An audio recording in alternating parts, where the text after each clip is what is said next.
मिरजेत gas तुटवडा झाल्याने ग्रामीण चुली आणि गोवरी यांची मागणी वाढली। महिलांना चुलीवरचा स्वयंपाक करण्याची वेळ आली।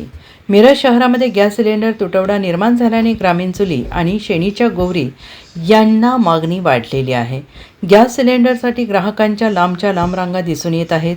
रोज सकाळपासून गॅस सिलेंडर मिळवण्यासाठी महिला पुरुषांना रांगेत उभं राहण्याची वेळ आलेली आहे। यावर पर्याय म्हणून आता महिलांनी पुन्हा चुली पेटवण्यास सुरुवात केलेली आहे। आखाती युद्धाच्या पूर्वी मार्केटमध्ये चुलींची मागणी नव्हती, त्यामुळे कुंभारांच्या स्टॉलवर विक्रीसाठी चुली दिसत नव्हत्या। आता गॅस सिलेंडर तुटवडा झाला, चुलीची मागणी वाढली। गवळ्यांच्या घरातील शेणीच्या गोवऱ्यांना मागणी वाढलेली आहे। पूर्वी जनावरांच्या शेणाचा उपयोग खतासाठी केला जायचा। आता गॅस सिलेंडर तुटवडा झाल्याचे इंधन म्हणून लाकडे आणि शेणाच्या गोवरी यांना मागणी वाढली आहे।